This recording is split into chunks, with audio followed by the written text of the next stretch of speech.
Bismillah, walhamdulillah, wassalatu wassalamu ala rasulillah Sayyidina Muhammad ibn Abdillah wa ala alihi wa sahbihi wa mawalah wa la hawla wa la quwwata illa billah. Qala subhanaka la ilma lana illa ma 'allamtana innaka antal alimul hakim. Rabbi shrah li sadri wa yassir li amri wa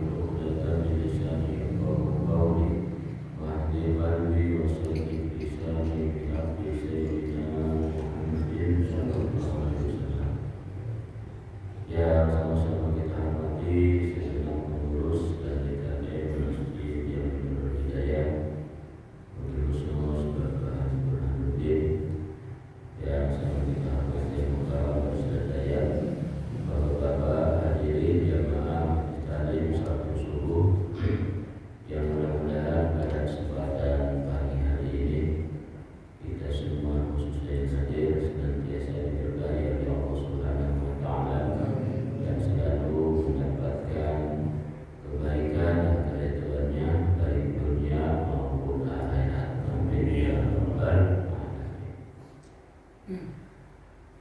Baiklah, pada pagi hari ini kita kembali akan melanjutkan kajian pelajaran tauhid yang kandungan kitab Sifat 20, masih membahas perkara-perkara yang terkait dengan sifat-sifat ketuhanan. Pada hari ini kita akan bahas tentang sifat wajib bagi Allah yang ke-12, yaitu sifat basar. Bismillahirrahmanirrahim. Qala Imamul Musannif rahimahullahu ta'ala wa adama nafa'bihi wa bi barakati 'umrihi fid dharaini amin. Qala basar artinya melihat, maka mustahil buta. Dalilnya firman Allah Ta'ala, wallahu basirun bima ta'malun. Artinya bermula Allah Ta'ala yang amat melihat dengan barang yang dibuat oleh kamu. Maka patut bagi mukmin muttaqin bahwa ia tiada membuat maksiat, sebab Tuhannya amat melihat akan segala perbuatannya adanya. Sifat wajib bagi Allah yang ke-12, yaitu sifat basar. Basar artinya melihat, ya.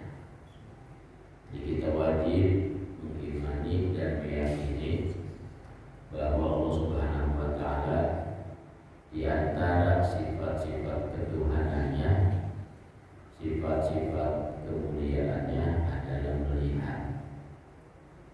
Ya. Jadi melihat ini di antara sifat kesempurnaan. Ya. Jangankan Allah, ya, kalau ada manusia saja misalnya gitu nggak punya sifat melihat, itu berarti punya sifat kekurangan. Ya, ada sesuatu yang kurang pada diri seseorang kalau dia nggak melihat. Nah, karena ini sifat kesempurnaan, maka tentunya mutlak. Sifat ini hakikatnya adalah sifat Allah Ta'ala. Makanya di antara sifat ketuhanan, sifat uluhiyah adalah wajib Allah bersifat basar. Wajib Allah bersifat melihat. Yang tentunya melihatnya Allah Ta'ala ini berbeda dengan melihatnya makhluk, ya. Ini sifat basar kan termasuk sifat ma'ani namanya. Ya, sifat ma'ani itu menerima sifat salabiyah. Kita sudah bahas sifat salabiyah itu ada 5, dari mulai qidam sampai wahdaniyah itu. Nah, termasuk sifat ma'ani pun, ya, ini menerima sifat salabiyah. Artinya apa? Artinya yang pertama, Allah bersifat melihat, bersifat basar. Itu melihatnya Allah tidak berawal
kalau melihat sama buta buat manusia bukan sifat yang berlawanan.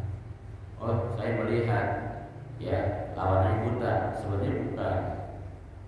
Ya, itu namanya pasangannya. Sebab hanya sifat Allah saja yang punya lawanan. Ada sifat mustahilnya.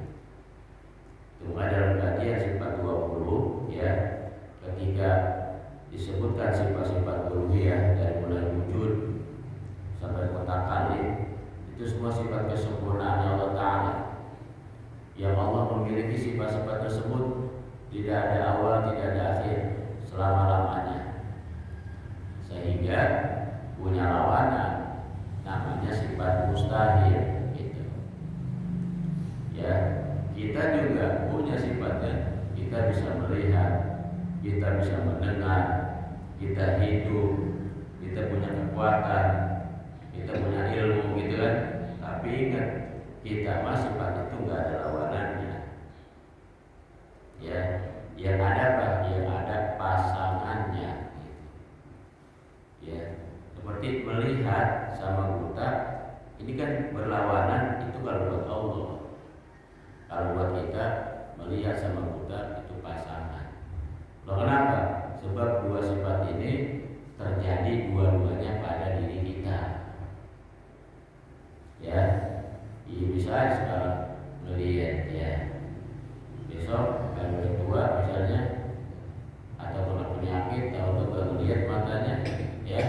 Kemarin melihat, sekarang udah gak melihat lagi, ya. Atau mungkin sekarang agak buram, agak lamur, penglihatannya gak jelas tuh. Itu berarti kalau dua sifat ini ada pada diri kita, itu berarti dua sifat ini bukan lawanan, tapi pasangannya. Ya termasuk lagi kemarin tuh, hidup sama mati gitu ya. Kalau buat Allah hidup sama mati itu lawanan. Karena Allah hidupnya selama-lamanya. Ya tidak ada awal, tidak ada akhir. Ya tidak berproses, tidak bersabar. Hidup yang sejati. Sehingga punya lawanan namanya mati gitu. Tapi kalau buat makhluk, khususnya buat kita manusia, itu hidup sama mati bukan lawanan, tapi pasangan. Sebab kedua sifat ini ada pada diri kita. Ia sekarang hidup, besok mati. Gitu ya. Ia sekarang hidup, sebelumnya mati. Ya, mati hidup lagi gitu. Jadi bergantian, namanya berpasang-pasangan. Maka sifat manusia sesungguhnya kita tidak ada lawanannya. Ya, yang ada apa? Pasangannya.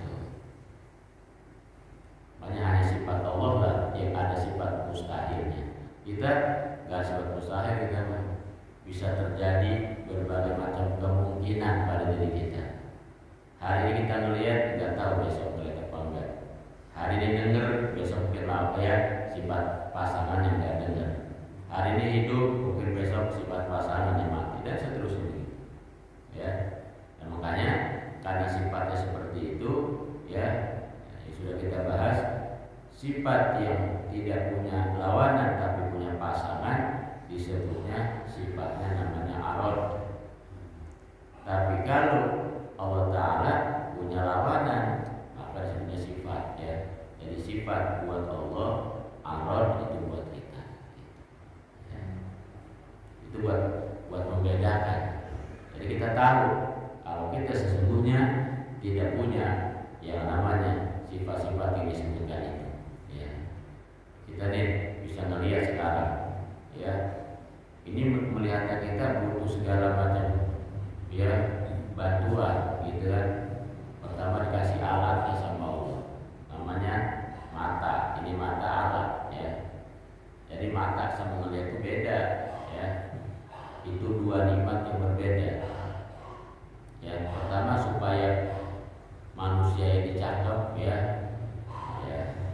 supaya manusia ini tepat, ya, pada fungsinya sebagai manusia makhluk yang sempurna, sebagai pemantas dikasih alatnya, kasih mata. Sebab Allah mampu aja, nggak ada mata juga bisa melihat, begitu kan? Mampu aja, ya. Karena sifat-sifat itu apapun tanpa pakai alat bisa aja. Ada makhluk gak ada matanya bisa melihat, bisa kalau Allah menentukan begitu. Cuma kalau buat manusia ini makhluk yang sempurna, kalau nggak ada pemantesnya, ya nggak ada aksesorisnya tuh gak bagus. Maka dikasih alat. Ini alat nih, baru alatnya doang. Yang kedua dikasih fungsinya apa? Bisa melihat. Ya, itu namanya ada proses. Ya, kemudian juga butuh namanya melihatnya kita nih. Ya, butuh yang penerang. Makanya siang hari dikasih matahari sama malam hari dikasih bintang, dikasih bulan, kurang terang dikasih lampu. Makanya ini makhluk melihatnya aja beda-beda. Kalau kita manusia, kalau melihat mesti terang. Tapi kalau kelelawar, kalau justru terang dia nggak melihat. Makanya kalau siang nggak ada kelelawar kelayaban, apa ya, tidur. Tapi dia bisa melihatnya ketika gelap.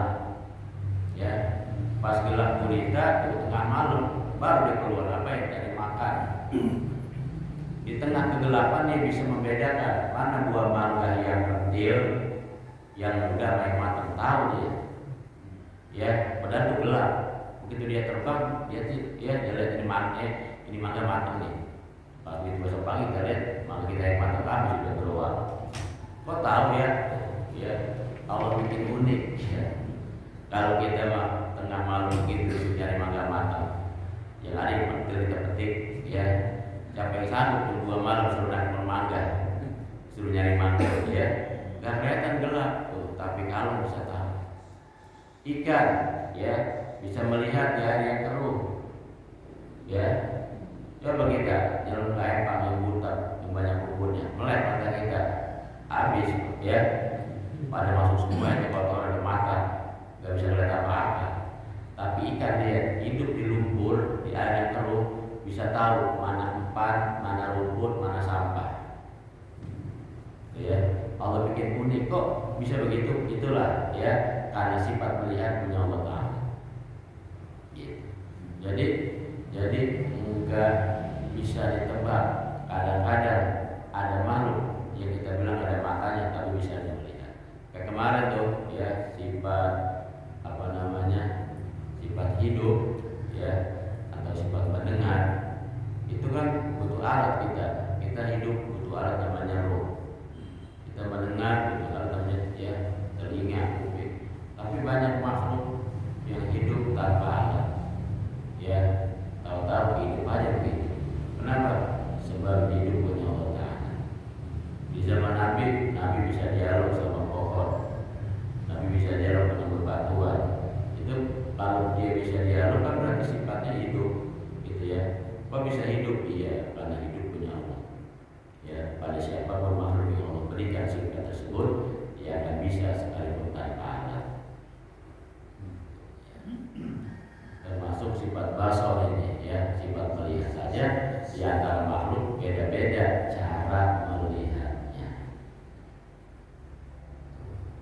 Makanya, ya, ketika kita tahu bahwa melihat kita seperti ini, ya, berarti yang kita punya saat ini berupa sifat tersebut, baik sifat melihat, sifat mendengar, termasuk sifat hidup, ini hakikatnya hanya milik Allah Subhanahu wa Ta'ala.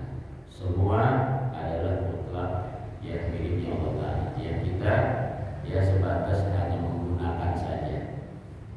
Ya, sebab semuanya bisa saja berubah-ubah tadi itu. Ya, kalau sekarang seorang bisa melihat, besok nggak melihat. Sekarang bisa dengar, besok nggak dengar. Sekarang hidup, besok nggak. Ya nggak hidup. Itu berarti semua sifat-sifat kita adalah sifat-sifat yang berpasang-pasangan.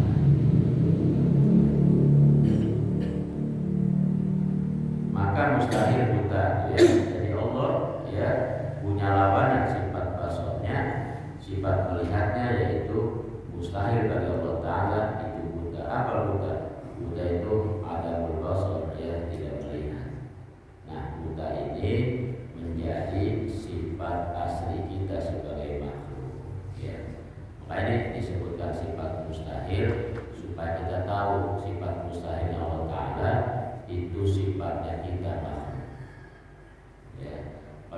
bersifat wajib. Allah wajib bersifat wujud, Allah wajib bersifat qidam, termasuk Allah wajib bersifat basar dan seterusnya.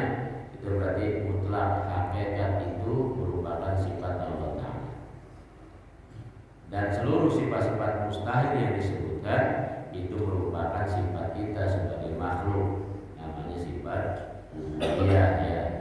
Sifat kita buta, sifat kita tuli, sifat kita mati, sifat kita jahil dan seterusnya. Itu sifat-sifat mustahilnya Allah Ta'ala menjadi sifatnya kita sebagai makhluk, namanya sifat ubudiyah. Nah sehingga buat manusia ini bicara tentang melihat, sebenarnya dikasih sama Allah dua penglihatan ya.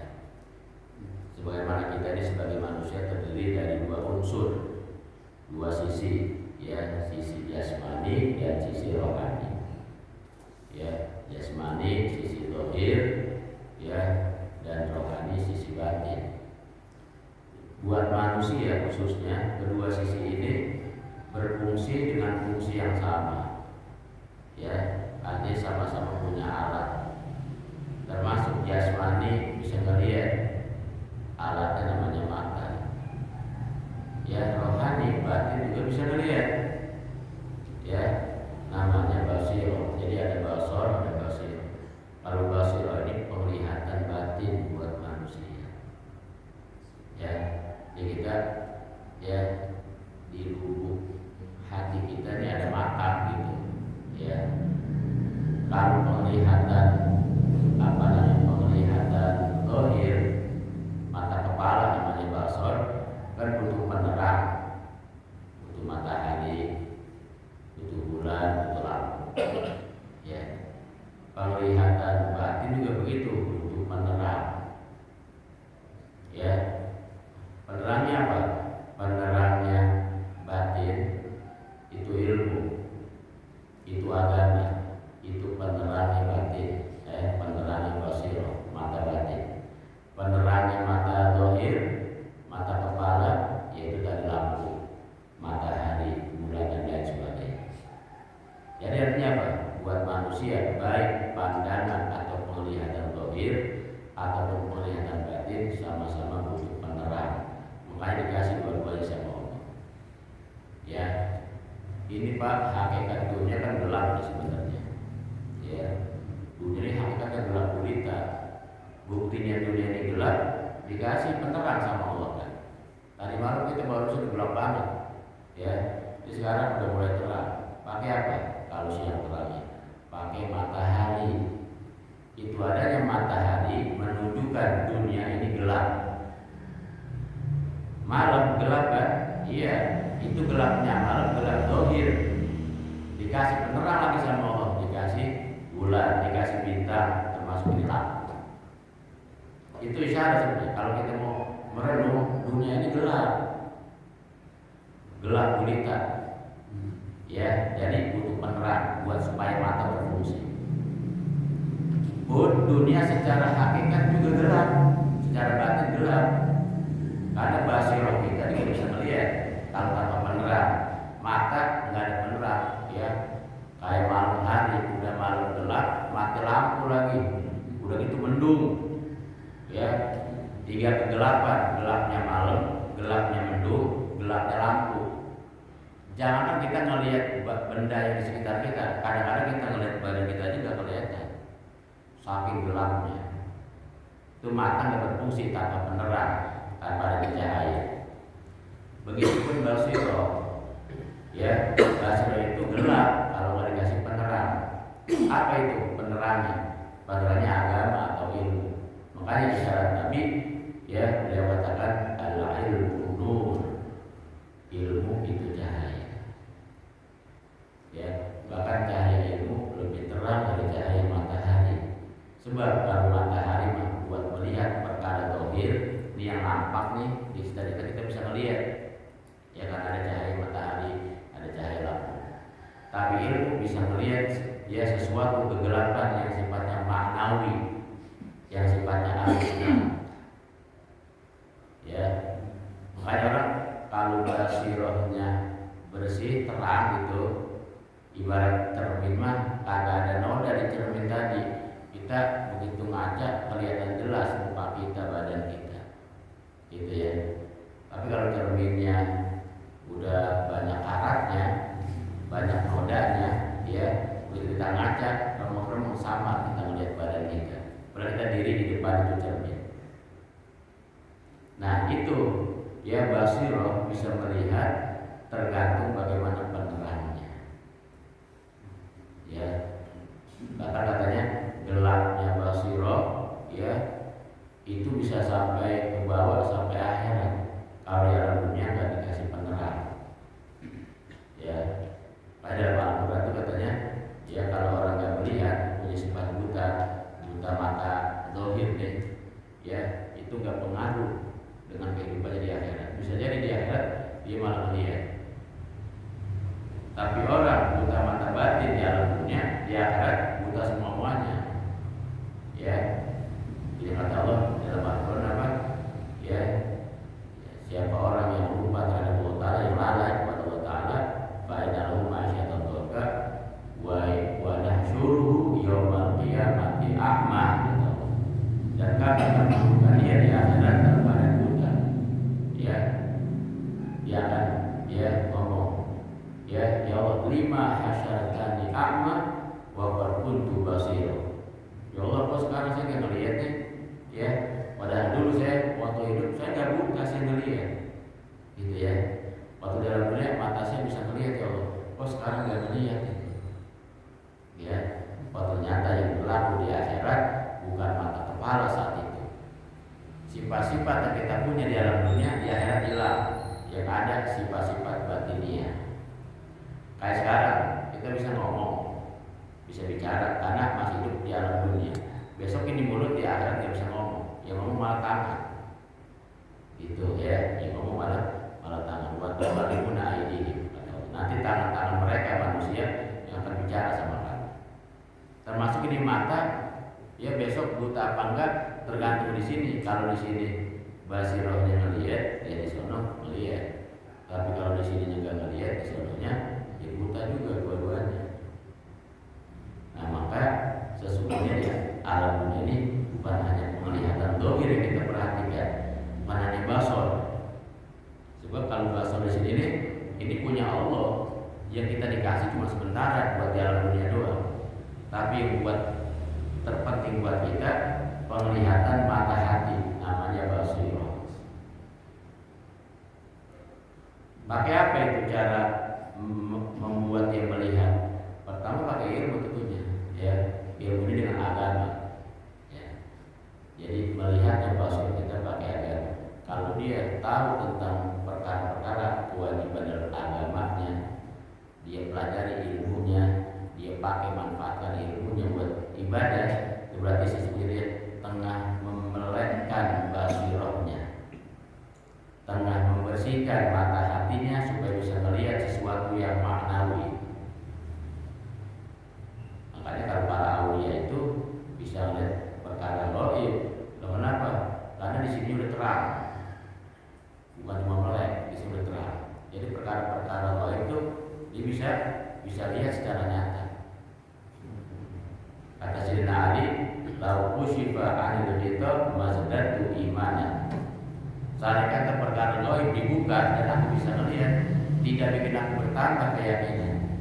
Ya, jadi keyakinanku gak bertambah dengan sebab bisa melihat perkara gaib. Emang kenapa? Sebelum dibuka juga udah melihat duluan. Ya udah punya keyakinan. Ini kita yakin sama perkara gaib, perkara kematian sampai hari kiamat, sampai perkara akhirat. Kalau punya keyakinan itu menunjukkan basirah kita itu, basirah kita melihat. Sebab kalau basirah mah melihat perkara gaib, kalau basor melihat perkara nyata. Ini mata nih yang melihat yang nyata nih ya, yang ada di sekitar kita. Tapi ini bisa melihat yang ada di kuburan, bisa melihat yang ada di akhirat, bisa melihat tembus yang ada di padang mahsyar di hari kiamat. Pakai apa berarti? Pakai ini. Maksudnya mereka apa? Punya keyakinan. Ya, punya keyakinan terhadap perkara gaib yang bakal dia jalani besok setelah kehidupan di alam dunia. Di alam dunia semua bakal berakhir, termasuk kita dengar, kita ngelihat, kita hidup karena di alam dunia ya semuanya sempat berakhir, selesai. Maka yang laku di sana besok di akhirat perkara batin. Yang laku perkara iman ada di batin. Tuh. Yang laku perkara melihat, mendengar, hidup secara batin. Jadi kalau hidup di alam dunia pakai ruh itu alat, ya itu alat. Yang besok alatnya diambil tinggal jasad doang. Tapi ruh ini akan melanjutkan kehidupannya setelah mati. Nah makanya sebagaimana jasmani punya panca indera, jasmani kita nih ada kuping, ada mata, ada hidung, ada mulut, namanya panca indera. Besok jasmaninya mati, panca indera pun ikut mati, selesai.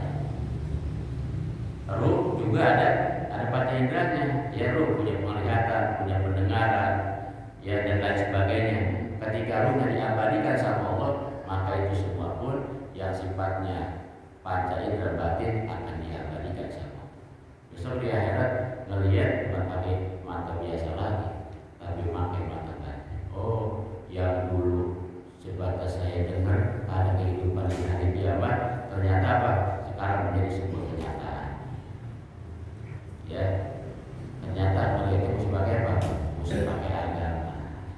Ya, makanya masalah agama banyak hal-hal yang di luar logika, ya, banyak yang di luar nalar kita sebagai manusia. Kenapa? Karena agama bukan mau memperlihatkan sesuatu yang zahir. Kalau melihat yang zahir mah udah dikasih alatnya. Suara zahir ada kuping, ya hal-hal yang zahir nih yang nampak ada mata. Tapi agama mau membukakan perkara yang gaib. Itu dalam pembahasan tauhid namanya perkara sam'iyah. Sebatas baru kita dengar, ya. Tapi harus kita yakinin. Pakai apa? Yakinnya pakai agama, pakai ilmu. Ya, termasuk kita mempelajari sifat ketuhanan dari tauhid itu ya. Belajar masalah tentang ilmu akidah. Ini sebenarnya sedang membuka mata hati kita agar melihat perkara-perkara gaib. Kita bisa yakin adanya Allah Ta'ala, padahal kita nggak pernah ketemu, nggak pernah ngelihat, nggak pernah tahu seperti apa. Tapi kenapa yakin? Dibimbing pakai agama, dibimbing pakai ilmu, sehingga muncul namanya keyakinan. Itu keyakinan kan namanya hasil melihat, ya. Kayak kita nih dikasih tahu sama orang di pasar Jombang ada tukang durian gitu, ya. Kalau baru sebatas dengar kan masih belum, baru sangat percaya ya, apalagi ngasih tahu kita nggak tahu nih orang benar apa bohong. Tapi begitu kita samperin ngelihat pakai mata, ya pakai mata kita langsung oh benar ada, baru timbul apa? Iya kita. Itu bisa yakin sama Allah, ya padahal nggak pernah ngelihat kita. Sebab bisa iman, bisa yakin karena belajar pakai ini. Ya, pakai ini masih pakai ilmu, pakai agama, pakai bimbingan. Bimbingan nabi, bimbingan ulama itu buat memperlihatkan mata hati kita. Jadi kalau mata hati itu melihat, mata hati itu dengar, berarti hakikatnya mata hati itu hidup. Nah kita hidup sesungguhnya pakai itu. Ya ingat hidup kita sebagai manusia sesungguhnya pakai kehidupan batin.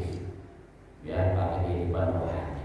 Jasmani, kalau jasmani mah hewan juga hidup, dia pakai jasmani sama kalau itu mah.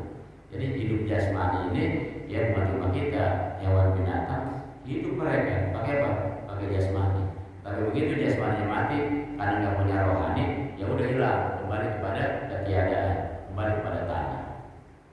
Ya, tapi kita punya dua kehidupan. Jasmani kita mati besok, kita punya rohani. Itu rohani lah yang akan melanjutkan kehidupan setelahnya, setelah alam dunia.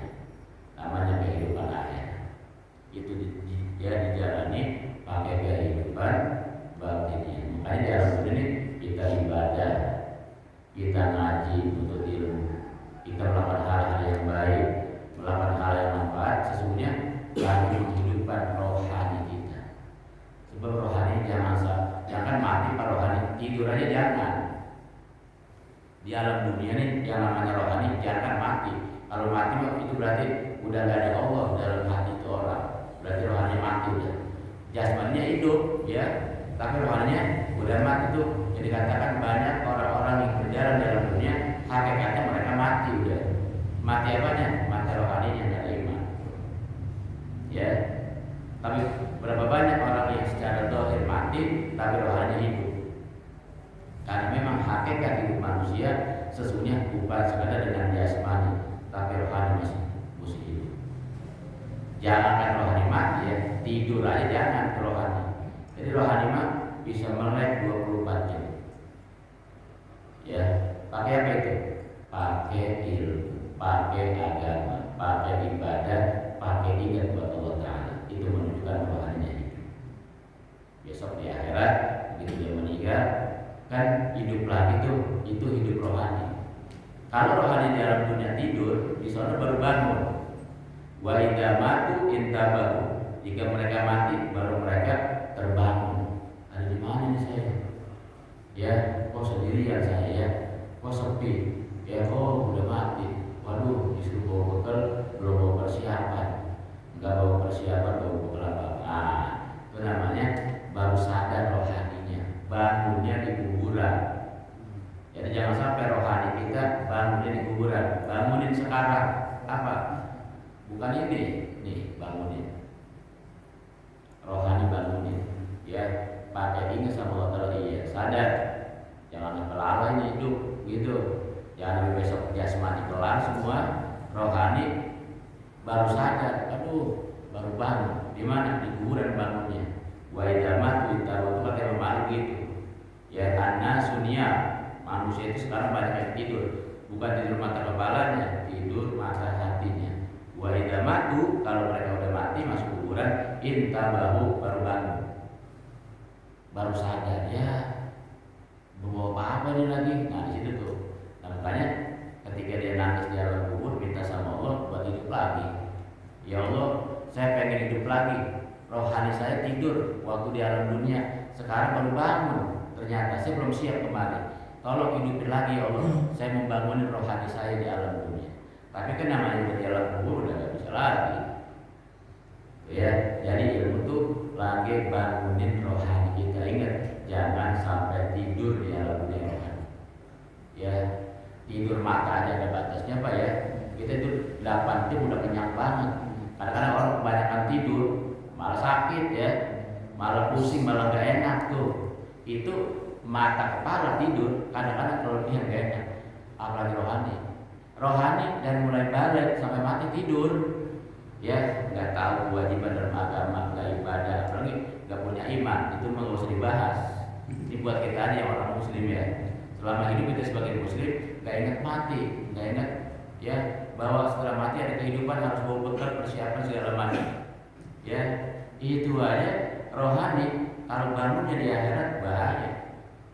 Ya, itu orang tidur kelamaan aja, dari pagi tidur, bangun sore, nggak enak itu, kayak orang linglung. Ya, apalagi rohani. Nah makanya ini kita selama hidup melakukan hal yang diperintah sama Allah Ta'ala, yang wajib, yang sunnah, dan segala macam perkara yang manfaat, sesungguhnya sedang membangunkan bakat menghidupkan rohani kita, termasuk basor kita, bukan hanya ini, tapi basor juga sekalian. Ya.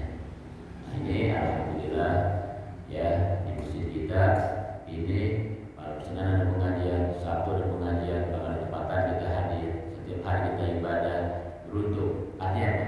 Rohani kita menanyakan hidup, rohani kita melihat, rohani kita dengar. Jaga itu baik-baik, sebab itu yang bakal terpakai dan manfaat besok di akhirat. Karena jasmani hanya sekarang kita pakainya. Ya, dengar, ngelihat secara jasmani hanya di alam dunia. Besok ketika meninggal dunia sudah selesai. Ya, mudah-mudahan kita minta kepada Allah Ta'ala Allah berikan istiqomah kepada kita ya, terus bisa ya melaksanakan hal yang Allah perintah, ya baik yang wajib, yang sunnah, perkara yang manfaat, supaya terus ya kita bisa istiqomahkan, kita bisa laksanakan dengan sebaik-baiknya, sehingga kehidupan kita di alam dunia membawa kebaikan, manfaat buat kehidupan kita kelak di akhirat, membawa keselamatan dan kebahagiaan, dan mudah-mudahan Allah izinkan kita untuk masuk ke dalam surganya. Amin ya rabbal alamin. Al-Fatihah. Alhamdulillahirabbil alamin. Ar-Rahman